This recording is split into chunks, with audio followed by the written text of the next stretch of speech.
Shortly after my grandmother died in 1964, my father and I sat down with my grandfather to discuss his life and times. He knew his end was near. The old fella had opened up a steel chest stocked full of his life's memories, the contents of which still staggers me to this very day. I only knew old Grandad as a gentle, white-haired old man. However, I never knew what secrets he held behind those steely grey eyes. That night, I discovered that this old man was nothing short of a true blue legendary hero of his time. A time that was tough, real tough. Welcome to the amazing true life story of William Harvey, MC, JP.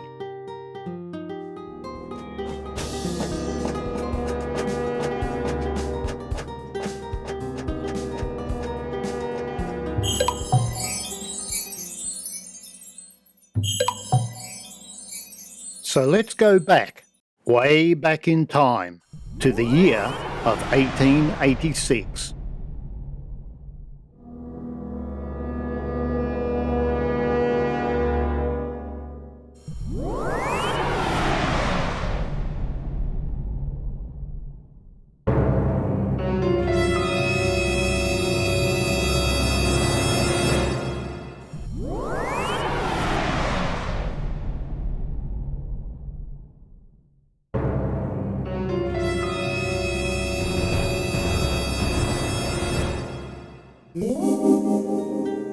William was one of 11 children, 7 boys and 4 girls. William was born in the East End of London, his father a policeman, his mother a housewife. As a young man, William was extremely well educated. He was a bright student, showing great interest in literature and military affairs of the time. He grew to realise that just getting to work in the morning and coming home again in the evening was a total disaster. Horse manure littered the streets. The smell of animal urine was overwhelming. Everywhere the traffic was horrendous. After his excellent schooling, he became an apprentice working at the Essex Times newspaper office. William would become a bookbinder and machine ruler, working in the Essex Times office at Stratford and at both London and the Hertford offices. One thing quickly became obvious to this young man, and it was guaranteed. He had to get out of London. He had to leave England behind forever. He longed for the wide open spaces that the then British Empire offered to many young men such as himself. One way out was the military option taken by so many young men of the times. During his later teens, he would become a member of the 3rd Volunteer Battalion of the Essex Regiment, holding the rank of sergeant. In 1908, William joined the regular army, serving in the famed Royal Horse Artillery. Within weeks, he was stationed at Woolwich, Newbridge, County Kildare in Ireland, and Aldershot with the M Battery Royal Horse Artillery. By mid-year of 1908, he was transferred to the E Battery and sent to India. The battery was on the march from Muret to Mahal, a distance of 500 miles, during which they passed Delhi, Agra, Gwalior, Jhansi and Indore. The journey took 3 months. The following year of 1909, E Battery was sent to Baroda with the Inniskilling Dragoons to act as the royal escort to the Viceroy of India, who was paying a state visit to the Gaekwad of Baroda. They were on the road for 2 months, during which time they covered 420 miles of jungle tracks. On this occasion, the Gaekwad turned out his private army of 3 regiments of infantry and 3 of cavalry, with 1 of horse guards. Every man was in complete new uniform and saddlery, and treated the Viceroy and troops to a spectacle reminiscent of the arena of ancient Rome. Fights between various animals being staged, concluding with the baiting of maddened elephants. It was on this escort duty that an attempt was made on the Viceroy's life when 2 bombs were thrown at him. The Viceroy and his wife were lucky to survive. After attending a course of instruction at Poon for 6 months, William obtained the Army Schoolmaster's certificate. Sadly, we lose William's paper trail at this point. However, we have certified family memories that tell the tale of his desertion from the British Army due to total boredom. The story goes that his great Australian mate, only known to us as Strawn, talked William into absconding and fleeing to Western Australia. At that time, Australia was one of the richest countries in the world, so we can imagine the possibilities. He worked in the Wheatbelt area around the Wongan Hills district until 1914, during which time he was employed at well sinking and in survey camps along the Wongan Hills-Mullewa rail line, which was then being constructed. It appears that around this time, William had a love interest with a young lady by the name of Lillian Coomer. Lillian had thought so much of William that within a few months she would travel halfway around the world to be beside him and 2 of her brothers. When war was declared, he was the owner of a bullock team and was at work on scrub rolling contracts around the WW2 district. When the call came, he left the bullocks and tackle in the bush and went to Black Boy Hill, where he joined the signal section of the original 16th Battalion of the Australian Army. On the last day of 1914, the 2nd Australian contingent would leave Albany in Western Australia. Many of the boys aboard would never see their home country again. Their destination would be Alexandria in Egypt. It was in Egypt where the name Anzac came into being. The Anzacs believed that they were being trained to fight in France. However, rumours started to circulate. Instead of fighting the Germans, they would be taking on the Turks, but no one knew for sure. On the 25th of April 1915, in the late afternoon on that fateful day, William would go over the side of the British destroyer HMS Ribble. Like the soldiers before him, they would all pack into small rowboats for the short journey to shore.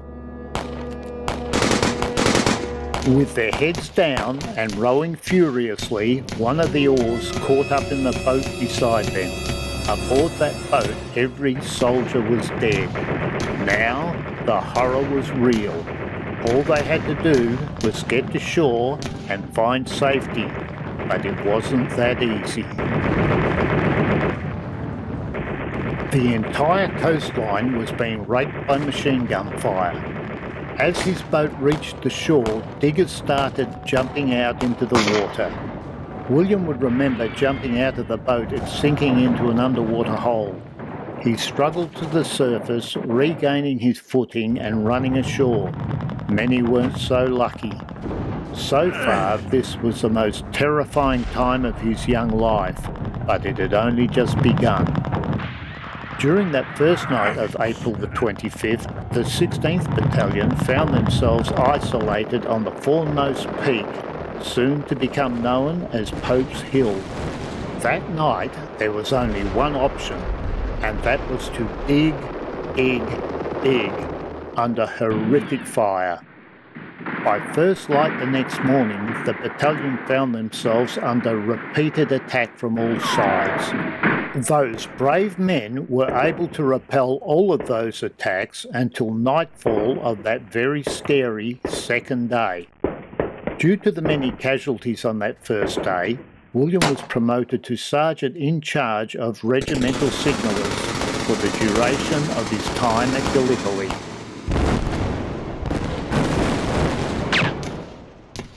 On the 2nd and 3rd of May, the 16th Battalion attacked the Turkish positions, but were met with heavy fire, resulting in the loss of many lives.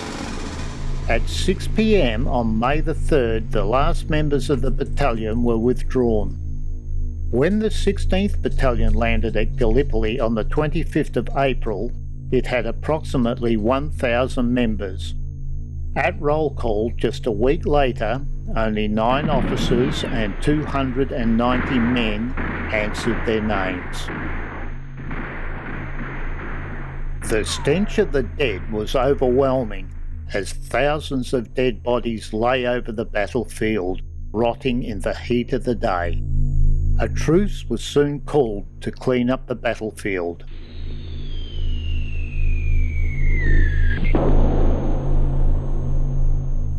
Gallipoli Peninsula, July 25th. Dear Will, have survived 3 months of it and still going strong. Edgar and I landed in the afternoon of April 25th and had a fairly warm reception. Edgar got through the roughest part of it, including the 2nd and 3rd of May, which this battalion were well in.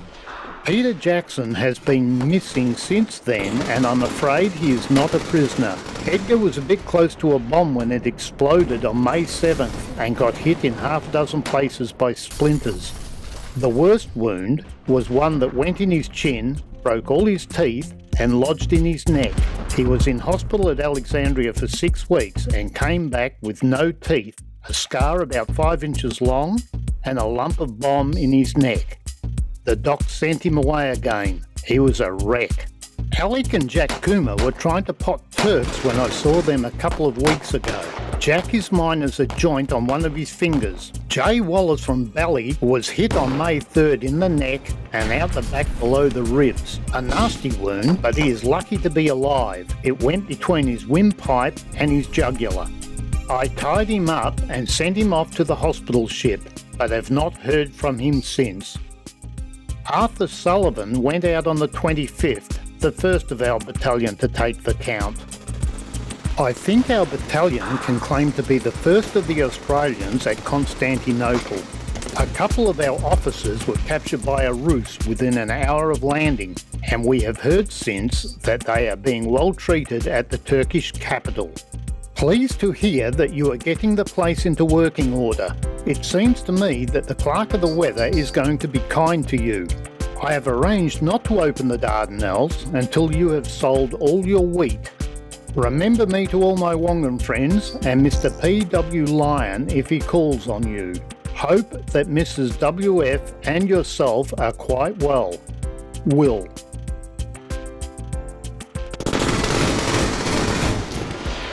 So far, William had lasted 3 months. Not a bad effort considering the lifespan of a signaller at Gallipoli in those very early days was just 24 hours, and to top it all off came the August offensive. The British had landed at Suvla Bay. The Anzacs were to meet up with them, and together they would attack the hills and force the Turks off of the high points of the Gallipoli Peninsula. The plan sounded good, but once again, failure. Failure to break out and finally bring an end to this disastrous stalemate. It is to be believed that it was somewhere at this breakout point that would confront this now hardened soldier. As a signaller, he would be confronted by one man from his past. That man was his ex-commanding officer of the Essex Regiment. Unfortunately for William, the British Army had a long memory and he was arrested on the spot as a deserter from his army service in India. When word was received at the 16th Battalion positions that he was being held by the British, word was sent down from the Australian lines explaining that he was a soldier of the Australian Army and as such they had no right to hold him. Meanwhile, back at Anzac, there was an almighty roar of gunfire. That almighty roar was the result of the Light Horse battalions attacking from the trenches of Anzac. That pointless attack would become legendary in the story of Anzac, made famous by Peter Weir's movie, Gallipoli. Due to the unsanitary conditions, dysentery and many other diseases were now out of control. In the following months, William would also become a victim of disease. In early October, along with many others, William was evacuated back to Egypt in a critical condition, being admitted to hospital in Alexandria, then Heliopolis, suffering from dysentery, scabies, and a massive flu. Within weeks of his admission, a huge surprise would be delivered to him in the form of a telegram. Commonwealth of Australia, Postmaster General's Department, Victoria, to Melling, WA, Secretary, Defence Department, Melbourne. Please cable Sergeant W. Harvey, 16th Battalion, Heliopolis Hospital. Greatly relieved, longing for letter. C. Lily. Love, E. Kuma. As unbelievable as it may sound, Lily had travelled from Australia and ended up beside William's bed in that crowded hospital all those years ago. This young lady had joined the Australian nurses in August and had travelled to Egypt, halfway around the world, to be with William. From here on in, Lily had helped nurse her friend back to health. When released from hospital, he was instructing squads of officers, NCOs and men from various units of the British and colonial forces, and was selected from a number of instructors to take charge of a squad composed entirely of British and Australian officers, and to give instructions on map reading to the whole of the Signals School. Soon after his arrival in Europe, he had a photograph taken with his 4 sisters showing just how poorly his health had been. He subsequently went to France, and in September of 1916 he rejoined his battalion and was in action at Ypres and on the Somme. He was then selected for officer training. After 4 months in No. 5 Officer Cadet Battalion at St John's College in Cambridge, he received a commission in his old battalion and returned to the Western Front, going into the line at Plagestret, Messines, Polygon Wood and Zonnebeck.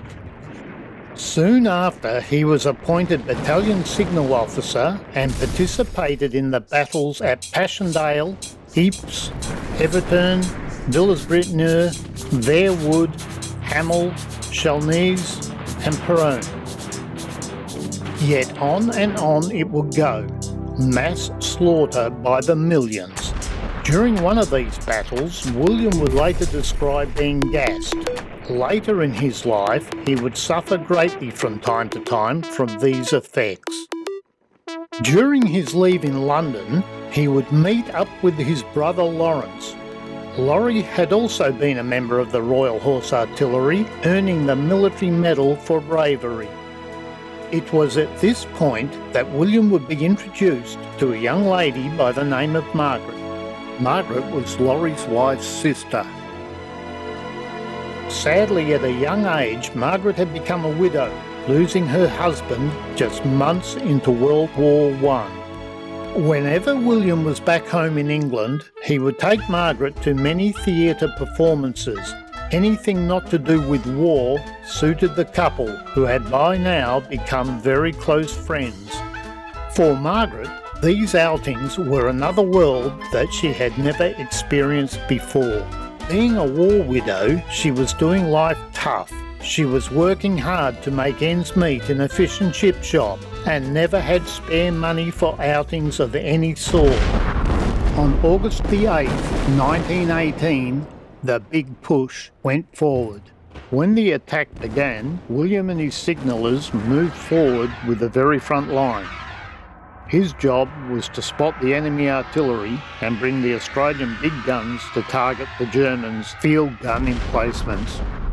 As the Australian front line pushed the enemy back at a ferocious speed, they missed a German machine gun emplacement that opened fire on William's men from behind.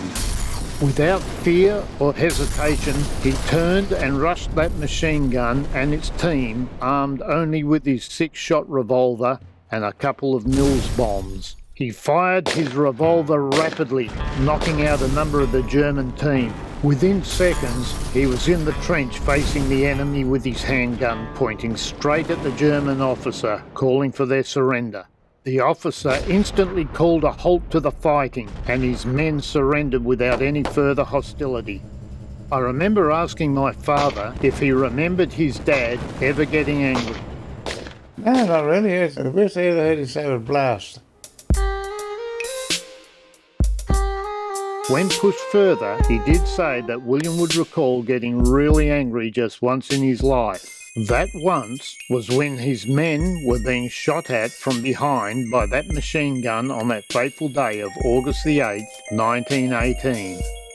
For that stunning act of bravery and his ongoing devotion to duty, William would be mentioned in dispatches, leading to him being awarded the Military Cross by King George V at Buckingham Palace in 1919. Lieutenant William Harvey is brought to notice for his continuous gallantry and devotion to duty during the period 17 September to 31 December 1918. While carrying out the duty of battalion signal officer. In the operation against the village of Levergia, which was carried out by this battalion, a very essential factor for the success of the operation was close liaison and communications between companies and headquarters, and it was due to the unselfish and devoted efforts and organising ability of this officer that communications were effected and maintained, which so largely contributed to the ultimate success of the operation. This officer has always been extremely reliable, gallant and unselfish in his work. During the operation on 8 August 1918 at Marcourt, Somme, he, without thought of personal safety, followed up the foremost advancing troops almost continuously under fire and maintained telephone communications with the rear, which enabled our gunners to bring fire on enemy strong points within a few moments of them being located. His always cheerful spirit set a fine example to those around him, and he is strongly recommended for distinction. And then, on November the 11th, 1918, it was all over. William had survived from day one at Gallipoli to the very last day of that great war. Now life could continue as planned. After receiving his military cross from King George V at the palace and during much celebration that the war was over, William and Margaret could finally marry. All of the Harvey brothers had been involved in the war, and all had survived. Like millions of others around the world, it was party time, and the Harvey family's parties went on for a long, long time. Before long, Margaret was pregnant, so the couple were expecting a little bundle of joy by the end of the year. Then, on December the 17th, the couple's first child, a boy, was born. The couple would name their first son after William's close brother Laurie. So with their young son barely a month old, the small family were now ready for their next adventure in life. On the 21st of January 1920, the couple with their month-old baby boy boarded one of the last troop ships to Australia, being the captured German transatlantic passenger ship Friedrichsruhe. Little did the couple know that this troop ship would be overloaded, and it would turn into the troop ship from hell. The food, it was stated, had been for the most part unpalatable, and the accommodation cramped and unhealthy. Cabins intended to be occupied by 2 women were occupied by 4 at least. Sanitary arrangements were bad, and the space for recreation was inadequate. It was alleged that there had been an absence of discipline on board. Men who had served sentences at detention camps and were known to be undesirable characters had been given almost unrestricted freedom with patients from the hospital who were suffering from disease. They mingled with other passengers, causing trouble everywhere. It was asserted that soldiers had been sandbagged and a sailor stabbed by members of this organised gang, which had succeeded in intimidating the officers as well as women and children. No birth tins were provided. The rest can be imagined. Water leaked into the cabins throughout the voyage. There were no retiring rooms for the ladies, no laundry, and washing had to be done in the cabins. The poop deck, suitable for 40, was daily used by 100.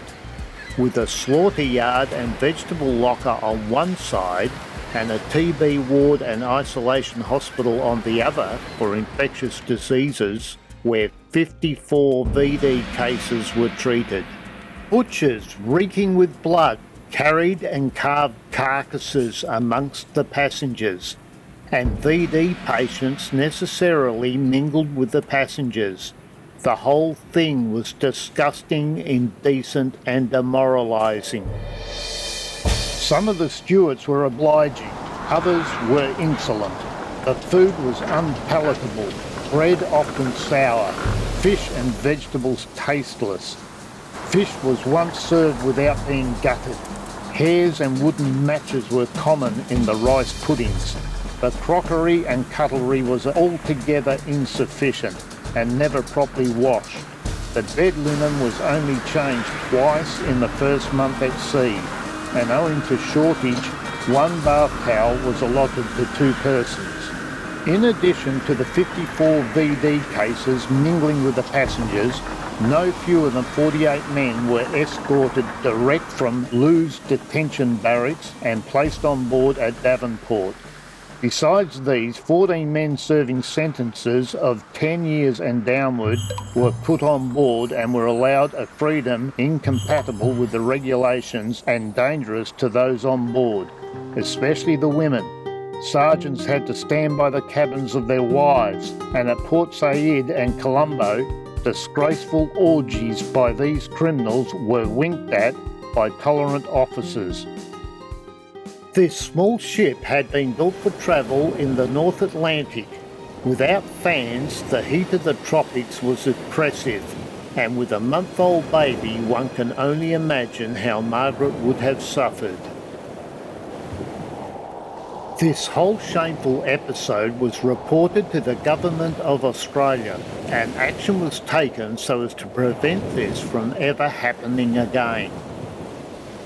When the ship finally berthed at its destination, this known gang of thugs were let loose on the general population of both Perth and Fremantle, causing havoc of all sorts. However, after this nightmare, the couple were finally in Australia, looking forward to their new life together. What would lay ahead would turn out to be unbelievable circumstances followed by tragedies, one after another. The small family would find accommodation in the Perth suburb of Victoria Park. Now it was time for William to find work. Chief Inspector McKenna, Perth. A man named William Harvey of State Street, Victoria Park, has applied for admission to the West Australian Police Force and states he is known to the following: Major General E. Drake Brockman, CB, Perth. Colonel H. Pope, CB, Pope's Hill, Belmont. Major R. Harwood, War Service Homes, Perth. Colonel Tilney, Repatriation Department, Perth. Will you please cause inquiry to be made as to his character and fitness for enrolment? Inspector O'Halloran, I respectfully report having interviewed Major General Drake Brockman, Colonel Pope, Major Harwood and Colonel Tilney, re character and fitness of applicant William Harvey. All those gentlemen speak in the highest terms of this man, stating he is sober, honest and reliable. Major Harwood, under whom the applicant served for 12 months in France as a signaller, says that he can vouch for the applicant's ability and tactfulness more so than any other man that served under him. There is nothing known against the applicant by the police. To the police, it was obvious that an officer who served with distinction in World War I had to be a great find, so he was snapped up immediately. After his initial training, William would become a mounted policeman, working in Perth and Victoria Park. In December 1920, Margaret once again was pregnant, giving birth to a girl.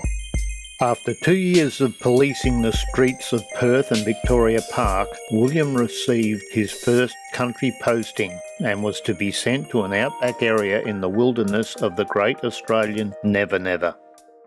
He was to be in charge of the police station in a small gold mining town named UME in the Midwest of Western Australia.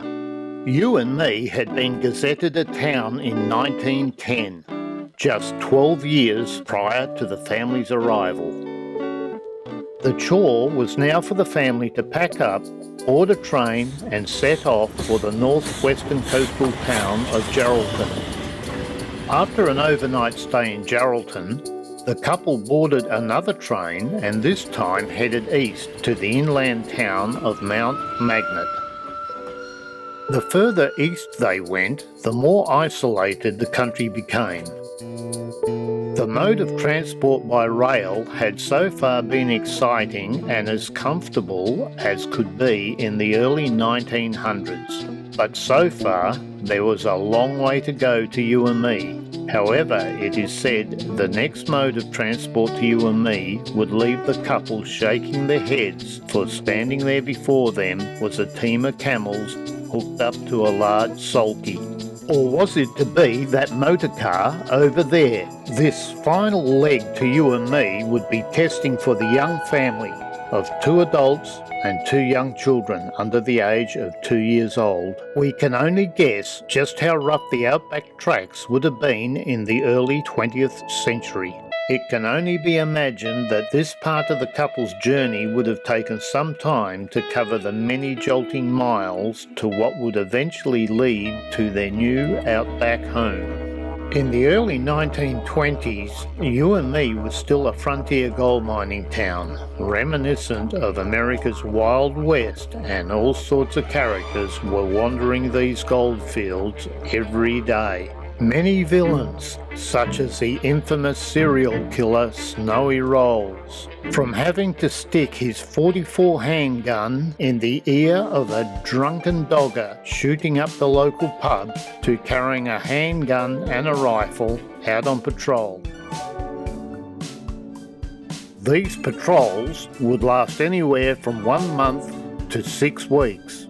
An outback policeman acted as collector of public monies, Commonwealth Electoral Returning Officer, Register of Births, Deaths, Marriages, Dogs, Mines, Motor Vehicles, Inspector of Stock, Postmaster and Clerk of Courts.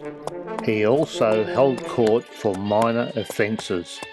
The police also acted as government agents who remunerated dingo hunters with cash for pelts.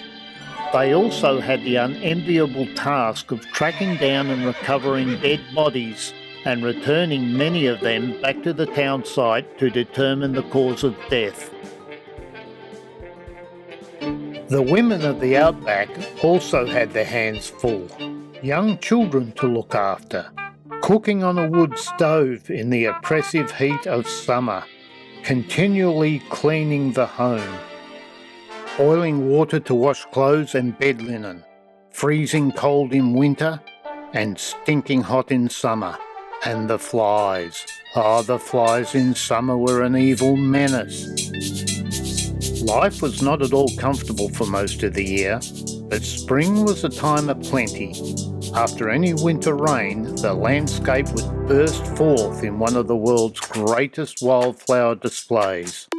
Winters could be dry, but when it did rain, it could pour down. The hardened red soil at times would flood and become extremely boggy. In these times, the resulting mud would cling to everything that moved, making travel and cleaning the home a never-ending job. Motor vehicles would get bogged. Any means of travel would become almost impossible, but life would carry on in the toughest of circumstances. Once again, Margaret was pregnant and would give birth to another son. This time in Sandstone Hospital, some 80 kilometres, as the crow flies, to the north of you and me. This young fellow would be named Kevin. The following year of 1924, once again, Margaret was pregnant. Unfortunately, she became unwell and had to be transferred to Perth for specialist care in the private hospital known as Shiloh in the suburb of Subiaco.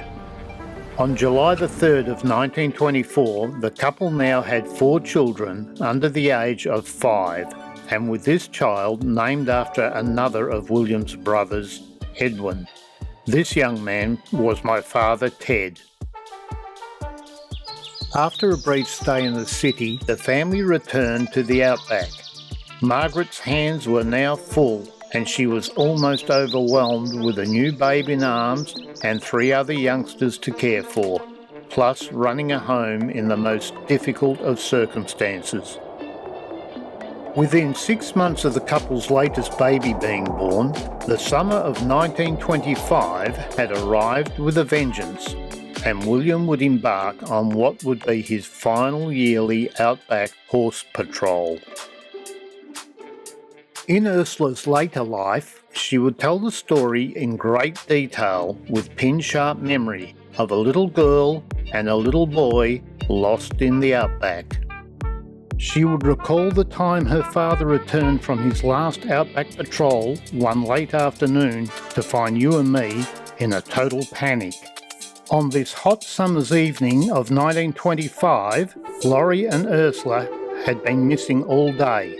They had wandered off away from the town's limits and were somewhere out there in the bush, where even the toughest of bushmen could perish in a very short time.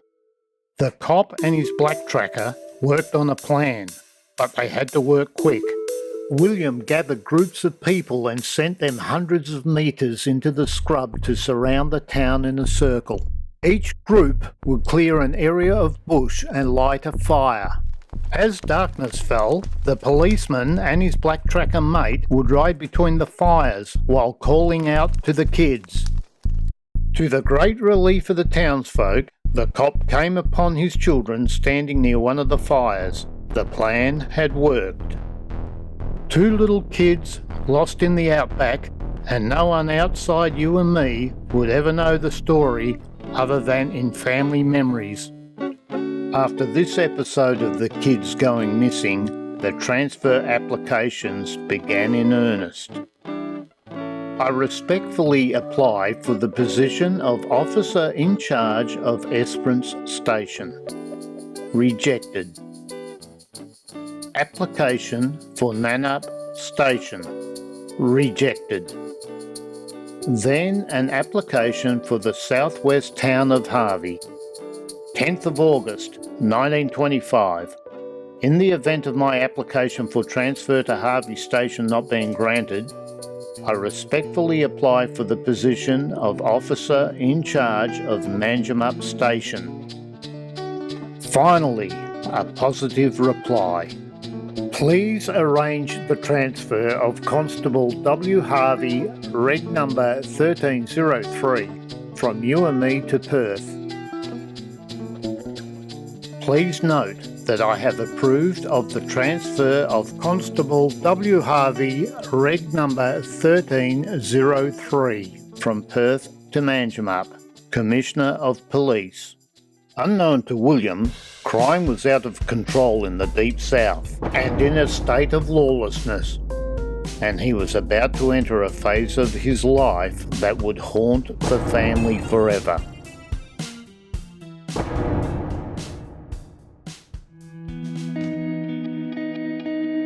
In part 2, death, horror, and heartbreak will stalk the family.